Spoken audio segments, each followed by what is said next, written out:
The observation deck of the Galactic Defense Academy hung like a metal flower above a dying moon, and through its massive windows, 200 cadets watched something terrible move across the surface below. Instructor Velkith stood at the front of the room with his 4 arms crossed behind his back, his scaled skin catching the dim light as he turned to address his students from 17 different species. "What you are seeing," he said in a voice that carried easily through the translator implants embedded in every cadet's skull, "is a harvester." The creature on the moon's surface was enormous beyond imagination, a nightmare made of chitin and metal that seemed to swallow light itself as it moved across the rocky terrain with terrible purpose. Kira Chun leaned forward in her seat near the back of the observation deck, her dark eyes fixed on the viewing screen as she studied the monster below.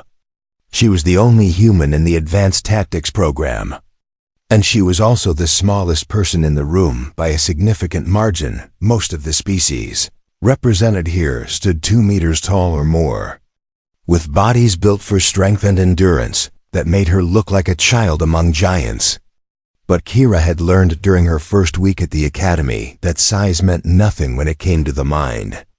And her instructors had quickly discovered that underestimating the human cadet was a mistake they would only make once. "The Harvester is classified as a Class 7 extinction-level entity," Velkith continued, his upper pair of eyes rotating to scan the room while his lower pair remained fixed on the display. "And these creatures have existed in our galaxy for longer than the Galactic Concordance, itself over 40,000 cycles before our alliance was formed. They were already consuming worlds." A murmur passed through the assembled cadets as the harvester on screen opened what might have been a mouth and began to devour an entire mountain range, breaking apart billions of tons of rock and metal and organic matter, with movements that seemed almost lazy in their unstoppable power. 237 worlds, Velkith said, and for the first time, something like emotion crept into his translator-processed voice, have been consumed by these entities since we began keeping records. 237 planets filled with civilizations and cultures and billions of lives, all gone forever. Kira's hand moved to her tablet, pulling up everything the Academy database had on the harvesters while keeping one eye on the lecture. "Every weapon in the Concordance arsenal has been deployed against them at one time or another," the instructor continued, gesturing with 2 of his arms toward the display. "And I mean every weapon: plasma bombardment, antimatter warheads, graviton lances, quantum disruptors, and even stellar manipulation have all been tried." He paused for effect, letting the weight of his next words settle over the room like a heavy blanket. "No weapon can stop it."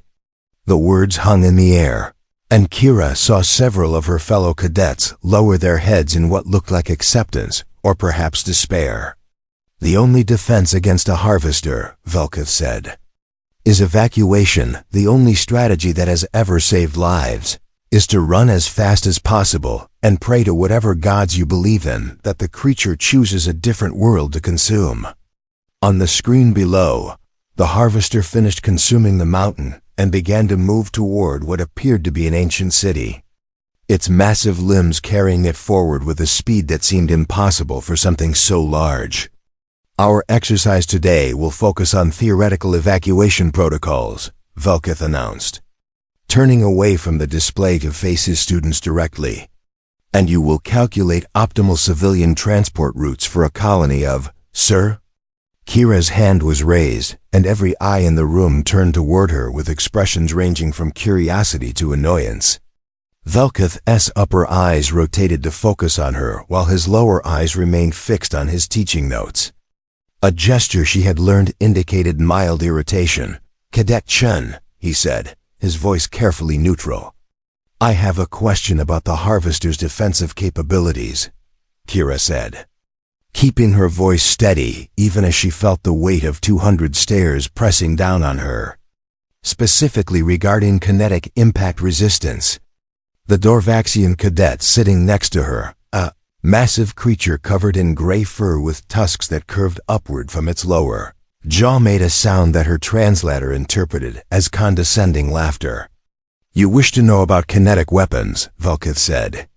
And there was something in his tone that suggested he had answered this question many times before from many eager young cadets, who thought they had found a simple solution to an impossible problem. "Yes, sir." Kira pressed on despite the growing sense that she was making a fool of herself. "Has anyone ever tried just hitting it really hard?" More laughter rippled through the room, and Kira felt her cheeks flush with embarrassment, but she did not lower her hand or take back her question. "Cadet," Velkith said with the patience of someone who had been teaching for 3 centuries and had learned that the only way to handle foolish questions was to answer them thoroughly. "The harvester's outer shell has been measured at over 90 meters thick in some places, and it regenerates faster than any kinetic force we have ever applied can damage it. We have fired asteroids at these creatures and watched them heal within hours." "I understand that, sir," Kira said, and something in her voice made the laughter die down as her fellow cadets sensed that she was not finished. "But I was not asking about the shell." Velkith's 4 arms slowly unfolded from behind his back. "Then what were you asking about, Cadet Chun?" Kira pointed at the screen where the harvester was still moving toward the ancient city, and she traced the outline of the creature with her finger until she reached the place where its massive front limbs connected to its central body. "I was asking about the joints." The room went completely silent. Velkith stared at her for a long moment, and Kira could not read the expression on his alien face, but she thought she saw something flicker in his lower eyes. Something that might have been surprise or interest, or perhaps just confusion at the strange way humans thought about problems. "The joints," he repeated slowly. "Yes, sir, the shell can be 90 meters thick. But the joints have to flex, they have to move, which means they cannot be armored the same way as the rest of the body, which means there might be a weakness there that nobody has thought to exploit." The Dorvaxian beside her had stopped laughing. "That is an interesting observation, Cadet," Velkith said finally, "but one that has been considered and dismissed. The joints are protected by rapid regeneration and the creature's ability to reposition itself to prevent sustained attacks on any single location." Kira opened her mouth to argue further, but Velkith raised one of his hands to silence her. "We will discuss this after class if you wish. For now, we must continue with the evacuation protocols." The lecture resumed, but Kira was no longer listening. She was staring at the harvester on the screen, watching the way its joints flexed and moved, watching the way it shifted its weight as it walked. Everyone in this room had accepted that the creature could not be killed.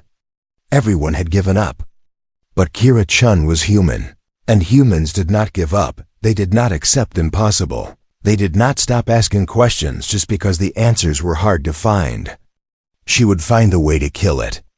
She would find a way, or she would die trying. Kira did not sleep that night, or the night after that, or the night after that. She sat in her small quarters in the human atmosphere section of the academy dormitory, surrounded by holographic displays that cast blue light across her exhausted face as she read through every piece of information the concordance had ever collected about the harvesters.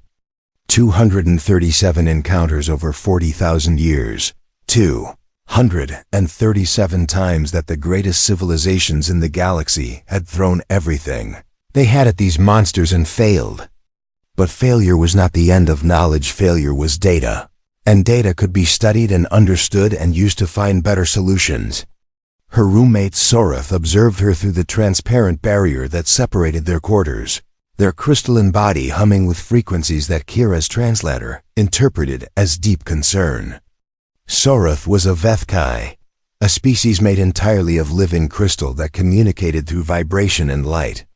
And they had been Kira's closest friend at the academy since the first day of orientation, when they had both gotten lost trying to find the dining hall. "You have not eaten in 37 hours, Sorath chimed, their body pulsing with soft blue light. "And you have not slept in even longer. This behavior is not healthy for a carbon-based life form." "I will eat when I find what I am looking for," Kira said without looking away from her screens. You are looking for a way to kill a creature that cannot be killed, Soreth said, which means you will never eat again, which means you will die, which would make me very sad because you are my friend. Despite her exhaustion, Kira smiled at that. The instructors say it cannot be killed. But they are wrong. Everything dies. Soreth, everything in the universe dies eventually. You just have to find the right way to make it happen. This is the human stubbornness that Instructor Velketh warned me about, Soreth said, but there was warmth in their crystalline voice. Kira pulled up another file, a thermal scan from something called the Vrix encounter, a battle that had taken place 40 years ago when a harvester had emerged in a system with 12 billion inhabitants. The Concordance had thrown an entire fleet at the creature, and the fleet had been destroyed. And the 12 billion had been evacuated just in time, but before the battle ended, someone had taken detailed sensor readings of the harvester's body. Kira zoomed in on the image, focusing on the place where the creature's massive feeding appendages connected to its central body mass. The heat signature was different there.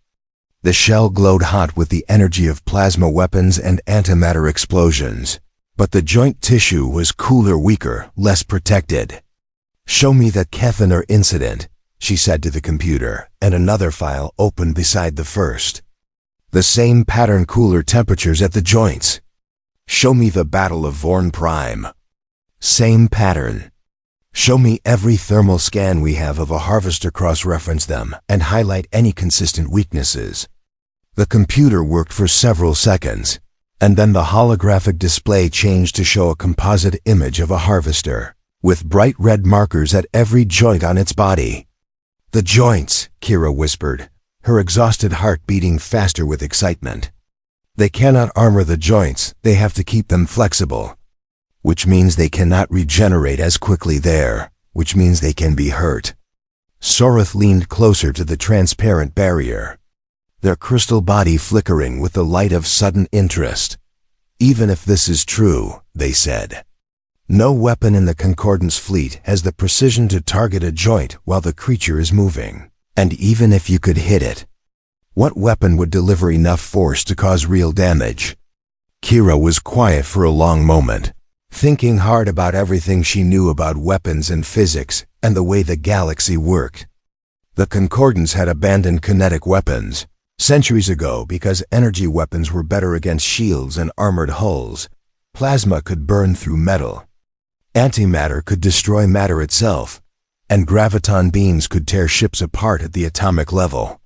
But the harvester did not use shields, and its joints were not armored the same way as its shell. We do not use a Concordance weapon, Kira said slowly. We use something older, something my people developed before we ever reached the stars. She pulled up her personal database, a collection of files she had brought from Earth and loaded into her Academy account, because she had thought they might be useful someday. The schematics appeared on screen, and Soreth's crystal body pulsed with confusion. What is that? It is called a railgun, Kira said, and it is a weapon that uses magnetic fields to accelerate a piece of metal to incredible speeds, fast enough that even a small projectile can carry the kinetic energy of a bomb. This seems very primitive, Soreth said. It is primitive, Kira agreed, which is why nobody has thought to use it. The Concordance dismissed kinetic weapons because they were not effective against shields, but the harvester does not have shields. She pulled up a calculator and began running numbers, her fingers flying across the holographic keyboard as she worked through the physics of what she was proposing. If we accelerate a tungsten rod, tungsten is very dense and very hard to approximately 8% of light speed, she said. The kinetic energy transfer on impact would be enormous, far more than any plasma weapon or antimatter bomb. But you would have to hit the joint exactly, Soreth said. Yes, I would, and the targeting would have to be perfect, but it can be done. She worked through more calculations, checking and rechecking her math until she was absolutely certain she had not made any mistakes. The numbers were good. The physics worked. If I build this weapon, she said, turning to face Soreth for the first time in hours, And if I can get close enough to fire it, and if I hit the primary locomotion joint at exactly the right angle, I can cripple a harvester." Soroth was silent for a long moment, their crystal body shifting through colors that Kira had learned indicated deep thought. "You said cripple," they said finally, "not kill." "Crippling it would stop it from moving," Kira explained. "And once it cannot move, we can hit the other joints one at a time until there is nothing left. The regeneration is fast. But it is not infinite. If we damage it faster than it can heal, we can destroy it completely. This is a very dangerous plan. It is the only plan that has any chance of working." Soroth hummed a frequency that meant reluctant agreement. "What will you do now?" Kira saved her calculations and stood up from her desk, stretching muscles that had been cramped in the same position for far too long. "Now I go to the Strategic Council," she said, "and I tell them that I have found a way to save worlds. They will not believe you. Then I will make them believe me." She walked to the door of her quarters and paused, looking back at her crystalline friend with eyes that burned with determination, despite her exhaustion. 40,000 years, she said, and nobody ever thought to just hit the thing really hard. Sometimes the old ways are the best ways. Soroth, sometimes you just need someone stupid enough to try the obvious answer. The door slid open, and Kira walked out into the corridor. She had no idea if her plan would work. She had no idea if anyone would listen to her. But she knew one thing with absolute certainty. She was going to try anyway. That was what humans did. The Strategic Council chamber was the most impressive room Kira had ever seen, a vast circular space with walls, made of some kind of living metal that shifted and flowed like water, and a ceiling so high that it disappeared into darkness above. 7 massive chairs arranged in a semicircle dominated the far end of the chamber, and in those chairs sat the 7 most powerful military minds in the Galactic Concordance. Admiral Veskra of the Serpentine Collective coiled his long body around his command chair, his scales gleaming like polished silver in the dim light. High Commander Yeth of the Dorvaxian Empire sat with her massive arms crossed over her chest, her gray fur gone white with the weight of 300 years of warfare. The other 5 admirals representing the Vethkai Crystal Communes, the Sithrani Federation, the Machine Collective of Axis Prime, the Avian Republics of the Outer Rim, and the aquatic domains of Vesh watched with expressions that ranged from curiosity to open hostility. And in the center of this gathering of military power stood Kira Chun, one small human cadet who had somehow convinced a minor functionary to grant her an audience with the council. "This is highly irregular," Admiral Veskra said, his forked tongue flickering in what Kira's translator interpreted as displeasure. "Cadets do not request audiences with the Strategic Council. There are protocols, there are chains of command, there are proper procedures for submitting tactical proposals." "I understand, Admiral," Kira said, keeping her voice steady even though her heart was pounding so hard. She was afraid the admirals could hear it. "But I believe the information I have is too important to wait for proper channels." "You believe," High Commander Yeth said, and her voice rumbled like thunder in the vast chamber, "that you, a first-year cadet from a species that has been spacefaring for less than 3 centuries, have discovered something our greatest minds have missed for 40,000 years? Kira swallowed hard but did not back down. "Yes, High Commander, I believe exactly that." A murmur passed through the chamber, and Kira saw Instructor Velkith standing in the shadows at the back of the room. He'd been called as an observer, and his 4 arms were folded in a way that might have indicated embarrassment or perhaps anticipation. "Very well," Admiral Veskra said, uncoiling slightly from his chair.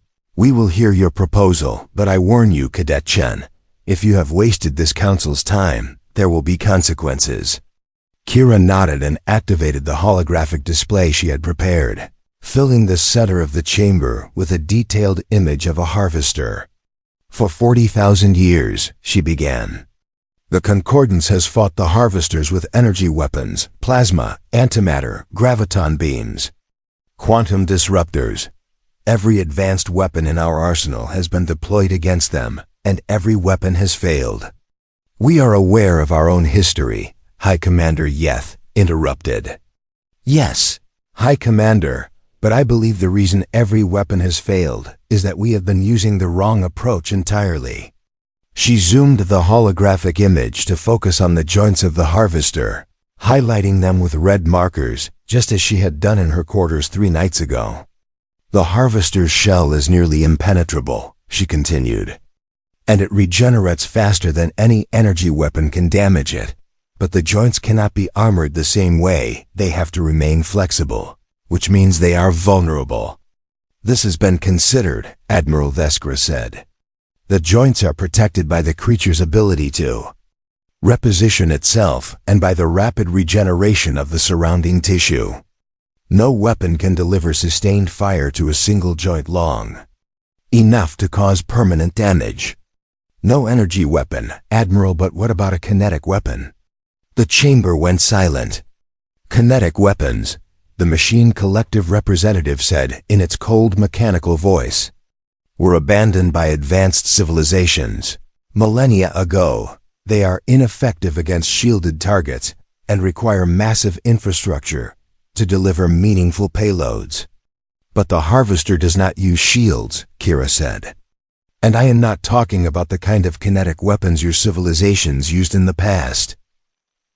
I'm talking about a magnetically accelerated projectile weapon, capable of launching a dense metal rod at approximately 8% of the speed of light. She pulled up her calculations and projected them for the council to see. 3 nights of sleepless work, condensed into a single display of numbers and physics. At that velocity, she continued, even a small projectile carries enormous kinetic energy. If we target the primary locomotion joint at the correct angle, the energy transfer would exceed the creature's regenerative capacity by a factor of 12. 12, Admiral Veskra repeated slowly. Yes, Admiral. The creature would lose the ability to move, and once immobilized, we could target the remaining joints one by one until there was nothing left to regenerate. She finished her presentation and stood waiting, her hands clasped behind her back to hide the fact that they were shaking. The admirals looked at each other, and Kira tried to read their alien expressions without success. High Commander Yeth spoke first. This is an interesting theory, Cadet, but theory is not proof. Do you have any evidence that a kinetic impact would actually penetrate the joint tissue? No, High Commander, the only way to gather that evidence would be to actually fire the weapon at a harvester. So you are asking us, Admiral Veskra said, to build an entirely new weapon based on outdated technology. Deploy it in combat against a Class 7 extinction-level entity, and hope that your calculations are correct? Yes, Admiral, that is exactly what I am asking. Another long silence filled the chamber. Then Admiral Veskra shook his head, his scales rippling with what Kira's translator interpreted as dismissal. This council has seen 1,000 proposals to defeat the harvesters. Ambitious young officers and brilliant scientists have presented plans that seemed sound on paper. And every single one of those plans has failed when put into practice. But none of them tried kinetic weapons, Kira said. Because kinetic weapons are primitive, High Commander Yeth said. They are the tools of species that have not yet developed proper energy systems. The Concordance moved beyond such things long before humans evolved. Maybe that is the problem, Kira said, and she heard her own voice rising with frustration. Maybe you have been so focused on advanced technology that you forgot the simple solutions. Sometimes the old ways work better. Sometimes you just need to hit something really hard. Enough! Admiral Veskra's voice echoed through the chamber, silencing her immediately. You are a first-year cadet, he said, and while your enthusiasm is admirable, you do not have the experience or the knowledge to understand why your proposal will not work. The harvesters have destroyed 237 worlds, and they will continue to destroy worlds until they simply run out of things to consume. This is the reality we must accept. I will never accept that, Kira said quietly. Then you will learn, Admiral Veskra replied. Return to your studies, Cadet Chen. Learn the protocols. Learn the evacuation procedures. Learn how to save lives within the limits of what is actually possible, and perhaps someday, when you have gained wisdom to match your courage, you will understand why we have made the choices we have made. He turned to Instructor Valketh. See that this does not happen again. Kira was escorted from the chamber, her proposal rejected, her hopes crushed. But as she passed Velkith in the shadows near the door, she saw something in his lower eyes, something that looked almost like curiosity. And she knew, in that moment, that she was not going to give up. She would find another way. She would prove them all wrong, even if she had to do it alone. 3 weeks passed after the council rejected her proposal, and Kira spent every spare moment working on a project that would get her expelled from the academy if anyone discovered it. The railgun took shape in an abandoned storage bay deep in the lower levels of the station, built from parts she had borrowed and stolen and fabricated in secret. 12 meters of magnetic accelerators wrapped around a central barrel just wide enough to hold a tungsten penetrator, the size of her forearm, ugly and crude compared to the elegant energy weapons that Concordance used. But Kira did not care about elegance. She cared about results. Sorath helped her when they could, using their crystalline body to power tools and weld connections in places where Kira's human hands could not reach. This is the most foolish thing I have ever done, Sorath chimed as they worked. And I once tried to sing a duet with a black hole. If we are caught, we will both be expelled. We will not be caught, Kira said. How can you be certain? I cannot, but I am going to try anyway. The railgun was nearly complete when the alarm came. Red lights flashed throughout the academy, and a voice Kira did not recognize spoke through every speaker in the station. All personnel. This is an emergency alert. A harvester has emerged from dark space. Near the Kethvale system, all military vessels are ordered to deploy. Immediately civilian evacuation protocols are now in effect. Kira's blood ran cold. The Kethvale system was home to 4 billion people. 4 billion lives that would be lost if the Concordance could not evacuate them in time. She ran to the nearest information terminal and pulled up the tactical display, her heart sinking as she saw the size of the creature that had appeared near the system's outer planets. It was one of the largest harvesters ever recorded, nearly 50 kilometers long, with dozens of feeding appendages that could strip a continent bare in hours. All cadets are ordered to remain in their quarters, the voice continued. Observe the engagement via long-range sensors and learn from what you see. This is a teaching moment. This is reality. Learn from the tragedy. Kira thought bitterly watch billions of people die and call it education. She looked at Sorath, and Sorath looked at her, and something passed between them that needed no translation. You are going to do something incredibly stupid, Sorath said. Yes. I cannot stop you, no. Sorath's crystal body pulsed with a color Kira had never seen before, something between fear and pride and desperate hope. Then I will help you load the weapon onto your ship. They moved fast, using maintenance corridors and service elevators to avoid the crowds of officers rushing to their posts. The ship Kira had chosen was a maintenance skiff, a small vessel designed for repairs and inspections. With barely enough weapons to defend itself against space debris, and a cargo bay just large enough to hold the railgun. This craft is not designed for combat, Sorath said as they finished loading the weapon. I know. It has no armor, no shields, no defensive systems of any kind. I know. You will probably die. Kira paused in her preparations and turned to face her friend. Probably, but if I do nothing, 4 billion people will definitely die. I would rather take a chance than accept that kind of certainty. She climbed into the pilot's seat and began powering up the skiff systems. Kira, Sorath said, and there was something in their voice that made her stop. Yes? Come back, please come back. Kira smiled, though it felt strange on her face. I will do my best. The cargo bay doors opened, and she flew the skiff out into the darkness of space. Almost immediately, her communication system lit up with incoming messages. "This is Academy Control, unidentified vessel.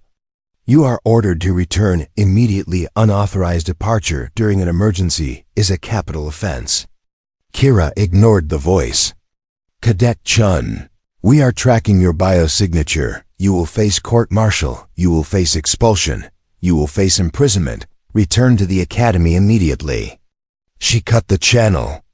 The railgun hummed behind her as she plotted a course for the HFY system, and she ran through the firing calculations one more time to make absolutely certain she had not made any mistakes.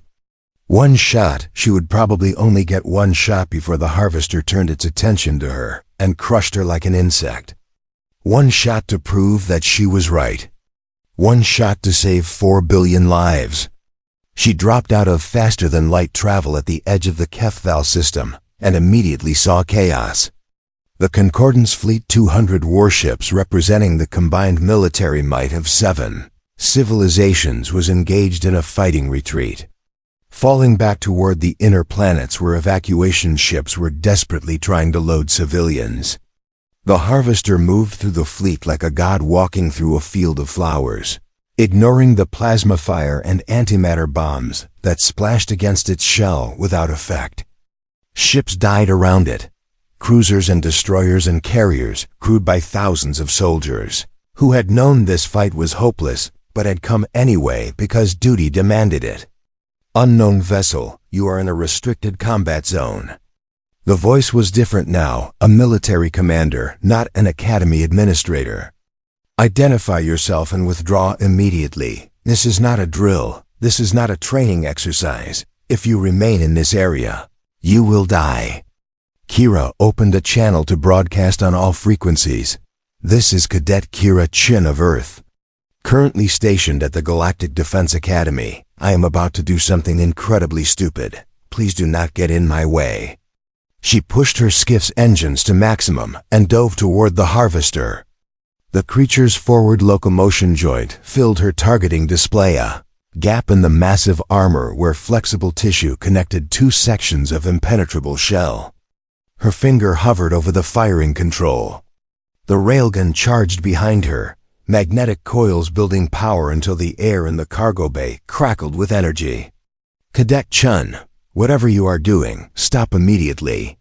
She recognized that voice, Admiral Veskra, speaking from the bridge of his flagship somewhere in the retreating fleet. "You will be killed. Your weapon will not work. No weapon can stop it. Return to safe distance, and let us complete the evacuation." Kira did not respond. The harvester seemed to notice her, seemed to turn its massive body toward her tiny ship like a mountain becoming aware of a mouse. She had seconds, maybe less. "You are wrong, Admiral," she said, and she pressed the firing control. "You have always been wrong." The railgun fired. The recoil nearly tore her ship apart, and the lights flickered as every system on board tried to compensate for the sudden loss of power. The tungsten rod left the barrel at 23,800 kilometers per second, 8% of light speed, just as she had calculated. And it flew straight and true toward the joint of a creature that had destroyed 237 worlds. One shot, one chance. One human who refused to accept the impossible. For one terrible moment, nothing happened. The tungsten rod crossed the distance between Kira's tiny ship and the massive harvester in less than a heartbeat, moving so fast that even the advanced sensors of the Concordance fleet could barely track it. The harvester continued its advance toward the inner planets where 4 billion people waited to be saved. The fleet continued its desperate retreat, and Kira sat alone in her crippled skiff, watching her targeting display and wondering if she had just thrown away her life for nothing. Then the round struck. It hit the forward locomotion joint exactly where she had calculated the flexible tissue where impenetrable armor gave way to biological necessity and the kinetic energy of a small asteroid, concentrated into a cylinder less than a meter wide. transferred into matter that had never been designed to receive it. The harvester screamed. It was not a sound that existed in normal space, not a vibration that moved through air or vacuum in any way that made sense. It was something deeper, something older, something that Kira felt in her bones and her teeth, and the primitive parts of her brain that remembered what it meant to be prey. The creature's forward section collapsed.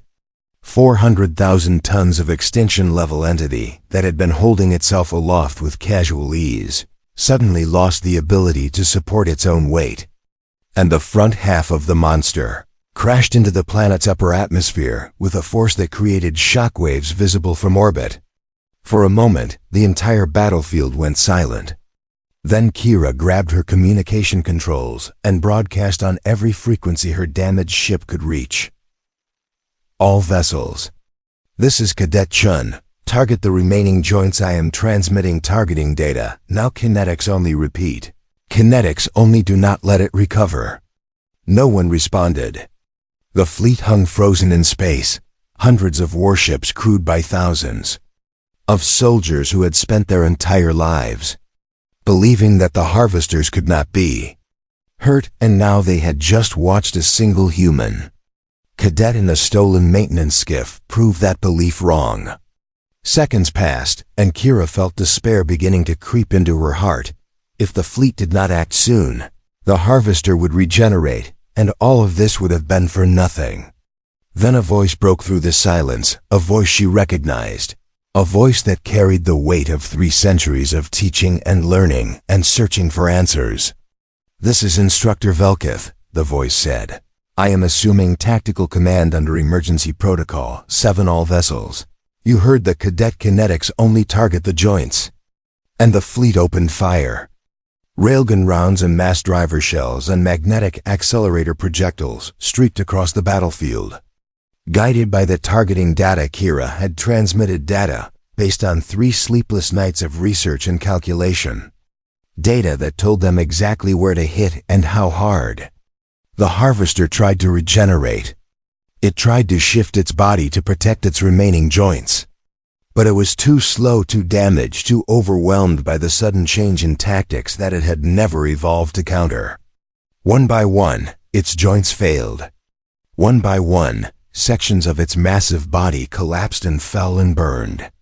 And when the last round struck the last joint, when the last piece of the creature that had destroyed 237 worlds finally stopped moving, a cheer went up across the fleet that Kira could hear, even on her damaged communication system. She slumped back in her pilot's seat and let out a breath she had not realized she was holding. It was over. She had done it. She had actually done it. The hearing was held 2 weeks later, in the same council chamber where Kira had presented her proposal and been rejected. She stood in the center of the room once again, wearing her cadet uniform, facing the same 7 admirals who had dismissed her theory as the fantasy of a foolish child. But something was different now. The admirals looked at her differently, some with respect, some with something that might have been fear, and some with expressions she could not read at all. Cadet Chun, Admiral Theskra said, and his voice was quieter than she remembered. You disobeyed direct orders, you stole military equipment, you entered an active combat zone without authorization, you endangered yourself and potentially compromised an ongoing evacuation operation. Yes, Admiral. You saved 4 billion lives. Yes, Admiral. The Serpentine Admiral was silent for a long moment, his scales shifting through colors that Kira could not interpret. What would you have done, he said finally, if you had been wrong? Kira considered the question carefully before answering. I would have died, Admiral, probably very quickly, and the fleet would have continued the evacuation as planned. You risked your life on a theory. I risked my life on mathematics. The theory was sound, and the calculations were correct. The only question was whether I had the courage to test them. High Commander Yef leaned forward in her chair, her white fur gleaming in the dim light. You could have come to us again. You could have argued your case. You could have waited for proper authorization. With respect, High Commander, Kira said. 4 billion people did not have time for proper authorization. Every minute I spent arguing with bureaucracy was a minute closer to their deaths. I made a choice, and I stand by it. The admirals looked at each other, and something seemed to pass between them, some understanding that Kira was not a part of. Then Instructor Velketh stepped forward from his place at the back of the chamber. "If I may, Admiral," he said, and his lower eyes were bright with something that looked almost like pride. "I would like to speak on behalf of Cadet Chun." Veskra nodded his permission. "The Galactic Concordance has existed for 90,000 years, Velketh said.